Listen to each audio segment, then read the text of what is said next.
L'Odyssée, écrite par Homère au 8e siècle avant Jésus-Christ. On ne sait pas qui était cet Homère, si c'est une seule ou un groupe de personnes, mais on dit qu'il a aussi écrit l'Iliade, qui relate des événements antérieurs à l'Odyssée. Avant de commencer, petit point important, l'Odyssée ne se déroule pas dans l'ordre chronologique. Il y a beaucoup de retours en arrière et du coup, je vais suivre le même fil que l'écrit original. Tout commence sur une île où il y avait Ulysse. Pour le différencier des autres personnages, il aura un beau chandail rose et un pantalon. Sauf qu'il était en prison. La belle Calypso désirait garder ce dernier pour l'épouser. Elle n'était pas sans qualité puisqu'en plus d'être une belle et jolie nymphe, elle pouvait rendre immortelle. Si c'est pas une concubine parfaite, logiquement Ulysse ne devrait pas hésiter une seconde, sauf que Pénélope, il ne pensait qu'à elle, sa belle Pénélope, son épouse qui l'attendait sur son île natale. Cette dernière, considérée comme veuve, promit à ses 108 prétendants, elle est très populaire, qu'elle accepterait d'en épouser un quand elle aura fini son tissage. Sauf que le jour, elle tisse, mais la nuit, elle détisse pour faire croire que son travail est toujours en cours d'avancement, et cela fait déjà 3 ans qu'elle ambitionne ce labeur fictif dans l'espoir qu'Ulysse arrive en vain. Ulysse, quant à lui, ça fait déjà 7 ans qu'il est en prison chez Calypso, mais ce jour-là, il allait avoir du changement. En effet, Poséidon était en Éthiopie pour des festivités. Quel genre de festivités? Je ne sais pas. Libre à nous de l'imaginer, peut-être un concert de TPGG. Et juste pour précision, l'Éthiopie, c'est un synonyme d'Afrique noire à l'époque, du moins pour les Grecs. Ainsi, profitant de l'absence du dieu des mers, les différents dieux tels qu'Athéna, Zeus et Hermès se décident à faire libérer Ulysse. Car oui, les dieux peuvent être absents et du coup les autres dieux qui ne sont pas absents peuvent en profiter pour faire des trucs en cachette. Mais avant de continuer, je dois vous parler de Télémaque. Car en effet, l'Odyssée, c'est pas que l'aventure d'Ulysse, c'est aussi celle de Télémaque en parallèle, et Télémaque, c'est le fils d'Ulysse et Pénélope. Donc je disais, pendant ce temps, Télémaque, de Télé la distance et de Makos le combat, soit celui qui combat à distance, donc je disais, pendant ce temps, Télémaque, oh et puis on s'en fiche de Télémaque, il sert à rien. Je vais surtout me concentrer sur Ulysse, car Télémaque ne va que blablater avec des gens pour demander des nouvelles d'Ulysse, et tout. Revenons donc à Ulysse. Les dieux essaient de le libérer, mais ça prend du temps, blablabla. On passe les détails. Bon, Ulysse est enfin libéré, youpi, il est donc invité à un repas, où il devra raconter ses exploits. Bah oui, au moins qu'il serve à quelque chose. Il commence donc à raconter la guerre de Troie, car à la base, il devait juste faire la guerre. Il en profite pour raconter son acte le plus ambitieux, la fois où il a réussi à rentrer dans la ville de Troie en offrant un cheval en bois à la ville. Mais en fait, il était caché dedans, et du coup la nuit, avec ses soldats, il en a profité pour sortir et foutre le bazar. Sûrement une des scènes les plus cultes de la littérature antique. Ça fait bizarre de se dire que ce n'est en fin de compte qu'un simple flashback raconté par Ulysse. Ensuite, il commence à raconter le début de son voyage. Ulysse devait quitter Troie une fois la guerre finie pour rentrer à Ithaque, son île natale dont il est le roi. Mais plutôt que de prendre le chemin le plus court, il décidera d'aller chez les Cicones pour y faire une petite étape bien sympathique, histoire de piller la ville, ramener quelques souvenirs, un petit détour pour se faire plaisir. Sauf que les Cicones vont se rebeller plutôt que de se laisser piller et Ulysse et ses hommes vont donc fuir vers le cap Malais, qui n'est pas loin d'Ithaque. Mais là, une tempête va brusquement faire changer de direction le bateau d'Ulysse qui s'échouera dans un lieu inconnu, l'île des lotophages, c'est-à-dire là où vivent les gens qui mangent des lotos, une plante apparentée au lotus aux propriétés narcotiques. Les hommes d'Ulysse consommeront cette plante et en deviendront accros à un tel point qu'ils ne voudront plus quitter la zone. Heureusement, Ulysse et son charisme de fou les incitera à quitter cette île. Ils vont vers le nord, ils tombent sur une nouvelle terre inconnue où ils trouvent une grotte. Et Ulysse, très malin, s'exclama « Et si on allait dans cette grotte ?» Parce qu'il faut dire qu'être perdu au milieu de la mer Méditerranée, c'est pas suffisant comme souci. Après, il faut dire aussi, c'est sûrement la nourriture qui les a attirés. Ils mangent, ils s'amusent, ils boivent du vin, car il y avait aussi du vin dans la grotte. Puis arrive Polyphème. De poly, beaucoup, et phème, parler. Celui qui parle beaucoup. Mais surtout le propriétaire de la grotte et de la nourriture qui était dedans. Et en plus, c'est un cyclope, géant et anthropophage. De anthropos, homme, et phage, manger, celui qui mange les hommes.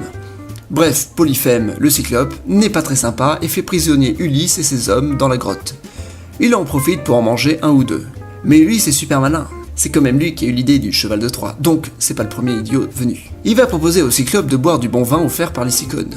Juste pour rappel, les Cicones, c'est les gars qu'ils ont tenté de piller au début du voyage. Le cyclope boit le vin, qui est un bon vin bien fort, il en profite pour demander le nom d'Ulysse. Mais quel est ton nom ? Et là, citation cultissime, vas-y Ulysse. Bah je m'appelle Ulysse, pourquoi ? Mais non, c'est pas ça la réplique culte. On l'avait répété pourtant. Ah oui, on refait. Mais quel est ton nom ? Mon nom est... personne.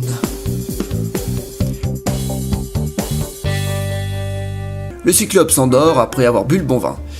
Une fois assuré qu'il ne dort pas que d'un œil, Ulysse en profite pour lui jeter une flèche dans la pupille pour rendre Polyphème aveugle. Ulysse et ses hommes quittent la grotte, remontent sur le bateau. Polyphème, quant à lui, va voir ses amis qui lui demandent « Mais qui t'a fait ça ?»« Personne. » « Ben alors si personne t'a fait ça, on n'y peut rien. » Une fois assez éloigné de la côte, Ulysse en profite pour lui créer son vrai nom. « Mon nom est Ulysse. » Du coup, on peut en juger que dire tout à l'heure qu'il s'appelait personne n'a servi à rien. Polyphème promet qu'il se vengera, et il faut savoir que Polyphème, c'est pas n'importe qui, c'est le fils d'un certain Poséidon, le dieu de la mer. Donc voilà, quand on est marin, on évite de crever l'œil du fils du dieu de la mer. Mais bon, Ulysse continue vers le nord, on voit qu'il n'a vraiment pas le sens de l'orientation, il atterrit sur l'île d'Éole, une île de bronze. Éole offre du vent à Ulysse sous forme de gourde, oui c'est possible. Ulysse continue donc son chemin sans encombre. Vraiment, tout se passe bien, il a même réussi à rejoindre Ithaque, son île natale. Et voilà, l'histoire se termina, allez, bonne nuit. Non, en fait non, parce qu'il faut savoir que les hommes d'Ulysse sont des gros boulets. Et l'un d'entre eux va avoir la bonne idée d'ouvrir la gourde de vent au dernier moment, juste avant de rejoindre Ithaque, ce qui va faire envoler le bateau dans un endroit complètement paumé. Mais au moins, ça leur fait visiter quelques lieux. Ils arrivent au pays des Lestrigons. Ce peuple cannibale en profitera pour bouffer quelques hommes d'Ulysse. Cependant, il reste un peuple très sympathique. Ulysse s'enfuit et va sur l'île d'Aea. Joli nom au passage. Il rencontre la magicienne Circé. Ulysse envoie une vingtaine d'hommes explorer l'île, mais Circé les transforme en cochons. Alors Ulysse doit aller sauver ses hommes, mais Circé veut lui faire boire le poison aussi. Ulysse accepte et boit le poison. Et là, ça ne marche pas. Ulysse ne se transforme pas en cochon, mais comment a-t-il fait? Rouille-t-il des pouvoirs surnaturels? Non. Ulysse est très malin, car n'oublions pas, c'est lui qui a fait le coup du cheval de Troie et du Mon nom est personne. Juste avant de rencontrer Circé, Ulysse avait fait la connaissance de Hermès, le messager des dieux, qui passait pour le prévenir du danger qu'était Circé. Ce dernier lui donne du molly, un antidote contre la magie de Circé. Ulysse en profite pour menacer Circé avec son épée, et elle décide de devenir gentille. Un an plus tard, Ulysse et ses hommes, qui ne sont plus des cochons, décident de quitter cette île pour rentrer au pays. Alors pourquoi sont-ils restés un an? Aucune idée. Cependant, juste avant de partir, Elpénor, un des marins d'Ulysse, se tue en tombant du toit, car son taux d'alcoolémie dans le sang était trop élevé. Voilà, c'était la scène prévention contre l'alcool, merci Homère. Avant le départ, Circé leur donne comme conseil d'aller en enfer. Alors, je sais que vu comme ça peut paraître un peu mal poli, mais dans le contexte, ça ne l'était pas. En effet, en allant dans le royaume des morts, Ulysse pourra y rencontrer Tiresias, qui voit l'avenir, la meilleure solution pour comprendre comment rentrer chez soi. Il quitte donc l'île d'Aea, dit au revoir à Circé et arrive sur l'île du royaume des morts. Il en profite pour saluer Elpénor, le mec qui est mort en sautant bourré du toit d'une maison. Il en profite aussi pour saluer sa mère, Anticlée, salut maman. Puis enfin, il voit Tiresias, et là, il lui explique tout. Ulysse, tu connais Poséidon, le dieu de la mer? Ouais, pas personnellement, mais ouais, je vois qui c'est. Il te déteste, car tu as crevé l'œil de son fils. Ah merde! Ah, une autre chose. Quand tu seras sur l'île du soleil, pendant ton voyage, ne mange pas les vaches qui se baladent sur la plage. Ah d'accord, pourquoi j'irai sur cette île alors? Moi je veux rentrer chez moi. Tiresias lui explique le chemin à suivre et tout et tout. Comme prévu, le bateau d'Ulysse passe par l'endroit où vivent les sirènes. Circé avait donné de la cire pour les oreilles pour tous ses hommes, et ainsi éviter d'écouter les cris qui donnent envie de les rejoindre. Ulysse, très curieux, ne mettra pas la cire dans les oreilles. Il demande à ses hommes de l'attacher au poteau pour qu'ils puissent entendre le cri des sirènes sans pouvoir aller vers elles. Évidemment, en les entendant, il regrettera sur le coup et demandera maintes fois qu'ils soient détachés pour aller voir ces fameuses sirènes. Heureusement, pour une fois, les hommes d'Ulysse n'ont pas fait les idiots, ils ont bien gardé leur cire dans les oreilles. Une fois éloigné des chants des sirènes, Ulysse est à nouveau soulagé et comprend qu'il a évité le pire. Sur le chemin, il passe un détroit, où de part et d'autre se trouvent deux monstres, Charybde et Scylla, qui en profitent pour bouffer quelques hommes d'Ulysse. Plus tard, il voit au loin l'île du soleil, l'île où il y a les animaux et où il ne faut surtout pas aller car il faut pas toucher aux animaux. Hey Ulysse, et si on allait se poser sur cette île pour se reposer? Non, mieux vaut continuer, on a de la route. Allez, on a très envie de s'arrêter sur cette île pour se reposer. Promis, dès demain, on repart. Sauf qu'ils ne resteront pas qu'une nuit sur l'île. Le vent n'allant pas dans la bonne direction, il faut attendre. Et un mois plus tard, la fin commence à arriver. En l'absence d'Ulysse, les boulets, enfin les hommes je veux dire, en profitent pour tuer les bœufs qui marchaient sur la plage pour ensuite les manger. Ulysse est très mécontent, mais les dieux le sont encore plus, car les bœufs en question appartenaient à Hélios, le dieu du soleil. Les morceaux de viande commencent à danser, et tout le monde crie de panique. Ulysse et ses hommes prennent vite le bateau et quittent l'île. Une tempête commandée par les dieux fait rage et tous les coupables périssent, c'est-à-dire tout le monde sauf Ulysse, car Ulysse n'a pas touché aux animaux. Bravo Ulysse, le karma est avec toi. Ulysse s'échoue sur l'île de Calypso. Et là, si vous avez bien suivi, on retourne au début de l'histoire. Sur l'île, il est fait prisonnier, il reste pendant 7 ans, puis une fois libéré, on lui demande de raconter son histoire, qui est ce que je viens à peine de vous raconter. Les Phéaciens, chez qui Ulysse a raconté sa vie, le ramènent à Ithaque en une nuit. Il traverse toute la Méditerranée très rapidement, pas mal.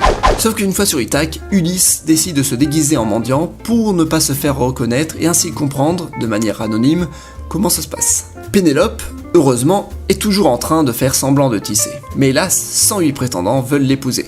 Parmi eux, certains qui n'étaient même pas nés quand Ulysse avait quitté son île. Ulysse, déguisé en mendiant, en profite pour voir Pénélope et lui dit qu'Ulysse va bientôt arriver. Pénélope lui explique qu'elle avait décidé d'organiser une épreuve dans laquelle il fallait utiliser l'arc d'Ulysse et d'une flèche transpercer les 12 haches, car elle sait que personne ne saurait utiliser l'arc d'Ulysse si ce n'est Ulysse lui-même. Le lendemain, l'épreuve a lieu, les prétendants essaient l'arc, mais aucun n'arrive à le tendre pour pouvoir l'utiliser. Ulysse, le mendiant, intervient. Puis-je essayer ? Toi, un simple mendiant ? Si nous on n'y arrive pas, alors toi, Mais Pénélope accepte de faire essayer le mendiant, même si ce dernier n'est pas un prétendant. Quoi ? Faire essayer un mendiant ? Mais c'est insultant envers nous. Ulysse le mendiant prend l'arc et transperce les 12 haches. Il se dévoile, en profite pour tuer tous les prétendants, quelques servantes et retrouve son fils Télémaque et sa bien-aimée Pénélope. Tout est bien, qui finit bien.